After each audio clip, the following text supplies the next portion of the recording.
परभणी हत्याकांड बीडमधील सरपंच संतोष देशमुख यांची हत्या भारताच्या संविधानाचा अवमान, डॉक्टर बाबासाहेब आंबेडकरांचा अवमान करणारे देशाचे गृहमंत्री अमित शहा यांनी संसदेत केलेल्या वक्तव्याचे निषेध म्हणून नेरळ बंदला कालपासूनच प्रचार करण्यात आला व आज 100% बंद पुकारण्यात आला असून सदरील बंद हे दुपारी 3 वाजेपर्यंत असणार आहे असे सांगण्यात आले। नेरळ पूर्व, नेरळ पश्चिम येथे सर्व छोट्या मोठ्या व्यापारी तसेच भाजी विक्रेता, फुटपाथवरील विक्रेता यांनी 100% बंद पुकारले। नेरळ भीम आर्मी समाज पार्टी, राष्ट्रवादी काँग्रेस पार्टी, शिवसेना उद्धव ठाकरे गट या सर्व पक्ष लोकांनी नेरळ बंद ठेवण्याची हाक दिली होती। त्याच अनुषंगाने 100% बंद केला आहे। कोणताही अनुचित प्रकार घडू नये म्हणून ठिकठिकाणी पोलीस बंदोबस्तही कडक ठेवण्यात आलाय। काय सांगाल, आज बंदला काय प्रतिसाद आहे? आम्ही काल 2 दिवस झाले आम्ही आझाद समाज पार्टीच्या माध्यमातून नेरळ पोलीस स्टेशनला आम्ही पहिले निवेदन दिलं आणि जाहीर धिक्कार केला।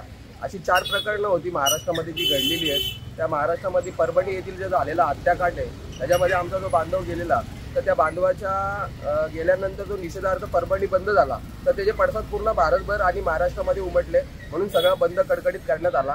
दुसरी गोष्ट म्हणजे लगेचच बीडमध्ये एक आमचा सरपंच मराठा समाज संतोष देशमुख याला सुद्धा मारण्यात आलं, तर त्याच्या निषेधार्थ सुद्धा आम्ही बंद ठेवलेला आहे। आणि भारताचं जे संविधान आहे ते त्याचा अवमान करण्यात आला आणि त्याच्यानंतर जी प्रक्रिया परभणीमध्ये घडली तर त्याचा पूर्ण पडसाद तिथे घडलं, म्हणून आज नेरळ बंद करणार। आणि सगळ्यात महत्त्वाची गोष्ट आहे, बाबासाहेब आंबेडकरांबद्दल आपले भारताचे गृहमंत्री अमित शाह यांनी सांगितलं की देव आपलं कितने बार बाबासाहेब आंबेडकर करोगे, भगवान का नाम लेते तो स्वर्ग में जाते, तू जा ना पहिले स्वर्गात, तू मर पहिले। आणि महत्वाचं म्हणजे आमच्यासारख्या सर्वसामान्य लोकांची हीच प्रतिक्रिया आहे, जो माणूस आमच्या बाबासाहेब आंबेडकरांना आणि संविधानांना जो बोलेल तर तो पहिल्या स्वर्गात तो जायला पाहिजे। आणि आमची अशी इच्छा आहे मनापासून, आंबेडकर परिवाराला आंबेडकर आम्ही सकाळ, दुपार आणि संध्याकाळ जेव्हा पाहिजे ते आंबेडकरांना घेऊ, कारण की ती आमची ऊर्जा आहे। म्हणून आम्ही या अमित शहाचा जाहीर धिक्कार करतो, या भाजपाच्या संघ प्रवृत्तीचा RSSचा आम्ही जाहीर धिक्कार करतो आणि या अमित शहाला बडतर्फ करून गृह खात्याकडून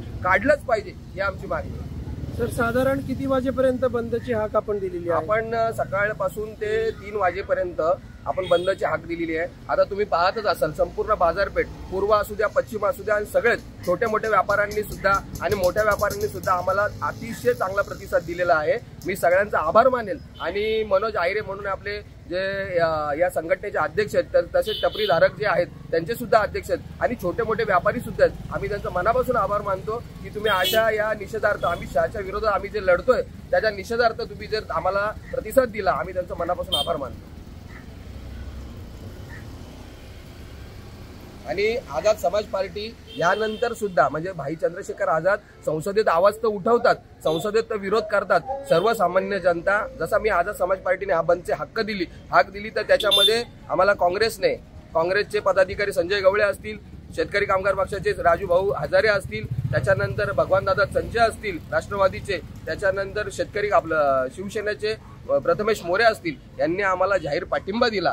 बंडू क्षीरसागर असतील, यांनी सुद्धा जाहीर पाठिंबा दिला। मी त्यांचे सुद्धा मनापासून आभार मानतो आणि सर्वसामान्य जनतेने आम्हाला पाठिंबा देऊन हे बंद पूर्ण कडकडीत बंद पाडला, त्यांचं मी मनापासून आभार मानतो आणि अमित शहाचा आम्ही जाहीर धिक्कार करतो। एक घोषणा द्यायची का? डॉक्टर बाबासाहेब आंबेडकरांचा जय हो। जिंदाबाद, जिंदाबाद, संविधान जिंदाबाद, जिंदाबाद जिंदाबाद, संविधान जिंदाबाद, जिंदाबाद जिंदाबाद, संविधान जिंदाबाद। सर्वांना जय भीम। आज नेरळमध्ये परभणीतील कृत्याचा, बीडमध्ये देशमुखांवर झालेल्या हल्ल्याचा कृत्याचा, त्याचप्रमाणे अमित शहा यांनी संसदेमध्ये बाबासाहेब आंबेडकरांचा हेतुपुरस्सर केलेला अपमानाचा आज नेरळ भीम आर्मी, आझाद समाज पार्टी, राष्ट्रवादी काँग्रेस पार्टी, इतर सर्व पक्षांची लोकांनी तर्फे आज नेरळ बंद ठेवण्यात आलेला आहे। आणि या बंदला मुळात सर्व व्यापाऱ्यांनी, फळभाजी विक्रेत्यांनी, जनरल स्टोअरवाल्यांनी आणि सर्व लोकांनी अक्षरशः 100% प्रतिसाद दिला। त्याबद्दल मी प्रथम त्यांचे आभार मानतो की त्यांनी या देशातील संविधानकर्त्याच्या अपमानाचा या पद्धतीने निषेध केला, त्याबद्दल मी त्यांचे खूप आभार मानतो। धन्यवाद। जय भीम, जय संविधान। शिवसत्ता टाइम्ससाठी संदेश साळुंके, नेरळ. दे धडक बेधडक वृत्त देणाऱ्या आपल्या शिवसत्ता टाइम्स न्यूज चॅनलला लाल बटन दाबून सबस्क्राईब करा आणि बेल आयकॉनला क्लिक करायला विसरू नका.